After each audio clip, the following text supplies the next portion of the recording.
I just know, I just remember that kid laying by the railroad tracks, surrounded by beer cans, and thinking, that is not my kid. Where did my baby go? Where did that child go? I was 20 years old. I was living in my drug dealer's living room in a tent.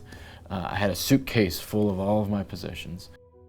My using left me to think that the only way that I'm ever going to wake up without the overwhelming obsession to alter my state of mind was to take my life.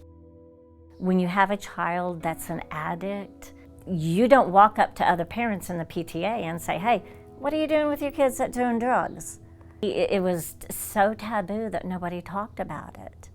You know, I did everything I could. I took the money away from him. There was nothing I could do to stop him. He was on a downhill slide, and he was going to do what he wanted. My greatest fear was that he would die. There had been attempted suicides, and there had been hospital stays, and I went to a couple rehabs. Between those, there was not a lot in between, and I don't know if that was the lack of resources or the lack of willingness. No matter how hard I tried, nobody wanted to deal with that adolescent that's addicted to drugs.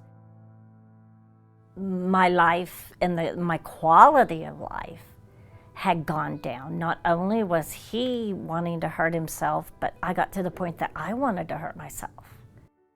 My life changed when I first walked through the doors of Rise Recovery and I started meeting with my counselor, because she worked on my codependency problem, and it wasn't really dependent on his sobriety.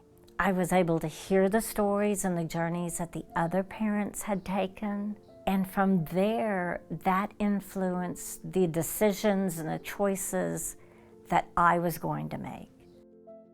I was homeless, and I called my mom from a payphone. I didn't have anything. Called my mom from a payphone and I said, I'm ready to go to detox again, ready to get some help. You know, I was doing heroin and Xanax, and she said, you're gonna need to find your own way this time. So the last person that would always run to my rescue wasn't there anymore. It was from Rise Recovery that she was taught that she could say, you need to find your own way to detox. Because if people kept giving in, and if people kept giving me everything that I needed, I don't think I would have got it.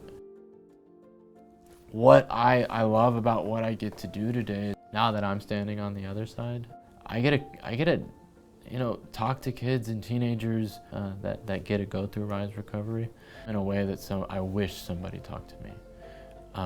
I get to come at them from a different angle. I get to go to schools and I get to say, look, I don't work for your school. I don't work for your parents. I'm here because I wish somebody was here doing this for me before. Whenever you tell them that I'm a person in recovery, and I got sober at 20 years old, and they don't have to go any further, I get to see people grow past just not using drugs anymore. That's what opened my door to happiness again. There was not another program out there that provided me that. And that's why I went back and I got my LCDC. I can talk to a parent and I can say, hey, my son is in that program. He came from this program and he is succeeding. He's here to help the next generation, and he can help them while I help you. So I feel like it really gives the families a linkage of hope that not only can they feel better about themselves, but they too can hopefully experience the joy and the journey of seeing their child in recovery. It's totally different for a child or a teenager that's trying to get sober than an adult. And that's kind of what Rise Recovery does, and that's for each age range that we touch. We don't just tell them to change, we show them how we changed. I tell teenagers a lot, recovery is not my life, it gave me a life. That is the power that Rise has, is just being able to tell parents, I walked that journey. I survived that journey.